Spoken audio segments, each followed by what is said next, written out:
അതായത് CPM ഇപ്പോൾ ഒരു വലിയ ഊരാ കൊടുക്കപ്പെട്ടിരിക്കുകയാണ്, ഇടതുമുന്നണിയാകെ.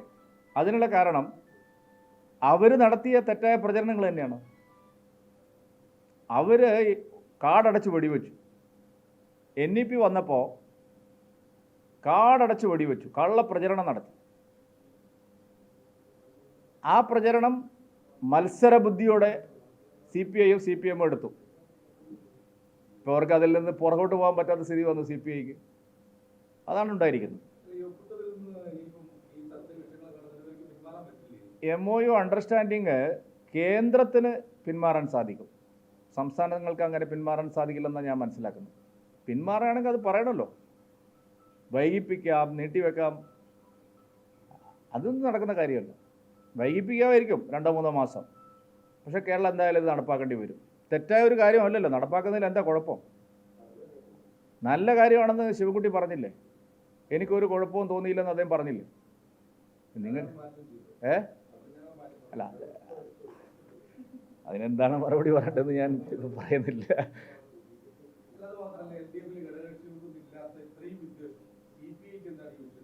CPI പറഞ്ഞു കുടുങ്ങിയതാണെന്ന് ഇനിയിപ്പോൾ എങ്ങനെ ഊരാൻ പറ്റും? CPIക്ക് ഊരണമെങ്കിൽ എന്തെങ്കിലും ഒരു പിടിവള്ളി കിട്ടണ്ടേ? ആ പിടിവള്ളി എന്തെങ്കിലും ഇവർ കൊടുക്കുമായിരിക്കും. അതല്ലാതെ CPIക്ക് അത്ര വലിയ ആദർശമൊന്നുമില്ല. കോൺഗ്രസ് എല്ലാ സ്ഥലത്തും ഇത് നടപ്പാക്കിയില്ലേ? കോൺഗ്രസിൻ്റെ കൂടെയല്ലേ CPI? എല്ലാ സംസ്ഥാനങ്ങളിലും അവർ കോൺഗ്രസിൻ്റെ കൂടെയാണ്. അതുകൊണ്ട് CPI പറഞ്ഞു കുടുങ്ങിയത് മാത്രമല്ല, CPIക്കാരെ ഇവർ മൈൻഡ് ചെയ്തില്ല. അതാണ്. രാജൻ മന്ത്രിസഭയെ ചോദിച്ചപ്പോൾ ഇയാൾ മിണ്ടിയില്ല, സ്ഥിരം പരിപാടിയാണല്ലോ. ഗോവിന്ദൻ മാഷാണെങ്കിൽ അതിനേക്കാൾ അപ്പുറം ഏത് CPI എന്ന് ചോദിച്ചു. സത്യം അയാളോട് പറഞ്ഞു പോയതാണ്, ഏത് CPI എന്ന് ചോദിച്ചു. അപ്പോൾ ഇതെല്ലാം അവർ ആത്മാഭിമാനത്തെ ചോദ്യം ചെയ്തു. അതാണ് പ്രശ്നം സത്യത്തിലുണ്ടായിരിക്കുന്നത്. നേരത്തെ പിന്നെ ബിനോയ് വിശ്വത്തെ കണ്ട് സബൂറാക്കിയിരുന്നെങ്കിൽ ഇതൊന്നും ഉണ്ടാവുമായിരുന്നില്ല. പക്ഷേ അവരെ ഇൻസൾട്ട് ചെയ്തു പല ഘട്ടങ്ങളിൽ. ഞാൻ മനസ്സിലാക്കുന്നത് അങ്ങനെയാണ്. ആ ഇൻസൾട്ട് ചെയ്തതോടുകൂടി അവർ പെട്ടുപോയി. പിന്നെ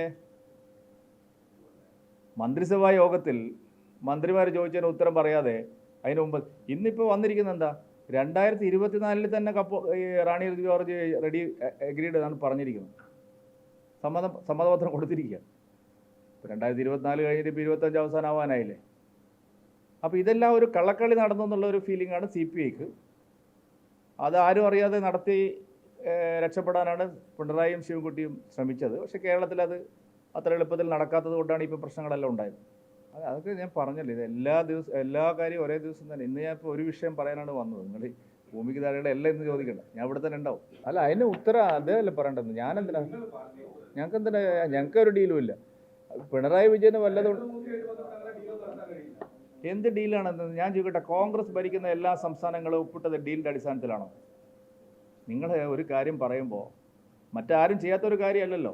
3 സ്റ്റേറ്റ് ഒഴിച്ച് ബാക്കി എല്ലാവരും ചെയ്ത കാര്യമല്ലേ? അപ്പോൾ അവരൊക്കെ ഡീൽ വെച്ചിട്ടാണോ? ഡീലും ഇതൊന്നും BJPക്കില്ല. അതൊക്കെ കേരളത്തിന് മാത്രം ശീലങ്ങളുള്ള കുറേ കാര്യങ്ങളാണ്.